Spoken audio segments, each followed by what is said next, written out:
कृष्ण हरी माऊली. बरं आहे का वातावरण? मस्त शिराळाचं वातावरण झालं आहे, मस्त छान झालं आहे. मस्त शिर नंबर एक वातावरण झालं आहे, मस्त गार लागायली पद्धतशीर वगैरे आहे की नाही. आता काय सरकारनं सांगितले, पेट्रोलचे भाव वाढले, डिझेलचे भाव वाढले, गॅसचे भाव वाढले, सगळे भाव वाढले, सगळे झाले. आता तुमच्या मालालाही भाव दिला आहे, सगळ्याच गोष्टीला भाव दिला. आता आपल्याशी मालच राहिला नाही. आता मग आपल्या गरीबाला काहीच भाव, जे भाव वाढले ते आता कळतंय, लोकायला कळतंय. 10 वाहनं, 12 वाहनं, 20 वाहनं. आता त्याला डिझेलच भरायला का पाणी भरतात काय? मधात पाणी भरतात. हे सरकार जे आहे ना, तर गरिबासाठी आणि व्यापाऱ्यासाठी सरकार आहे. आज सरकारनं मला सांगत, व्यापाऱ्यानं माल भरला, त्याला 7,500 रुपये भाव लागला. अरे आपल्या शेतकऱ्यापाशी काय? काहीच नाही. भाव वाढला. आता बियाणं घ्या, तेल 200 रुपये किलो, पेट्रोल काय सरा भानगड झाली सगळी. आता हे लय अवघड झालं. करायचं कसं, जगायचं कसं? आता म्हणे लॉकडाऊन लागेल. लॉकडाऊन लागत नाही, लॉकडाऊन नाही लागत.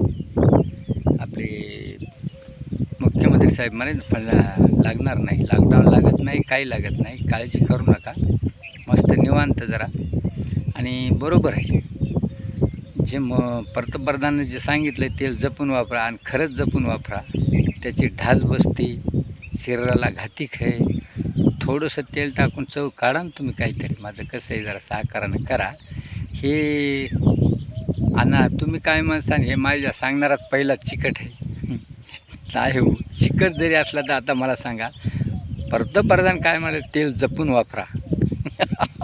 म्हणून हे म्हणालो, वा आमच्यासारख्याला काय, आम्ही पहिले चिकट आहेत. पहिलेच चिकट आहेत. आणि आमच्या नावानं तर डावडीचे माझ्या फलान आले चिकट आहे. मग तसं नाही, घातिक आहे, शरीराला घातिक आहे. तेल नाहीत बरोबर. त्याच्यामुळं जरा हिशोबानं तेल टाकायचं, वगैरे तेल टाकायचं आरामशीर.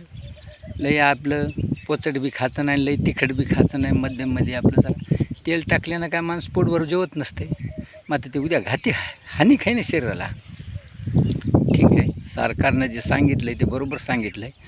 आणि तुम्हाला एक नंतर सांगतो, हे घुटक्यावर आहे. तुम्ही सांगाल घुटक्याने बी माणसाचे नसा जळतात हो, नसा जळतात.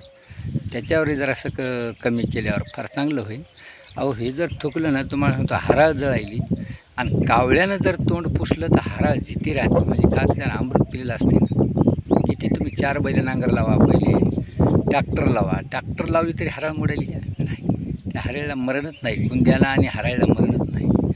तसं हे कसं आहे, जरा हिशोबानं राहिल्यावर बकळ फरक बसते. सरकारनं पुन्हा आपल्याला माहिती भरपूर दिली.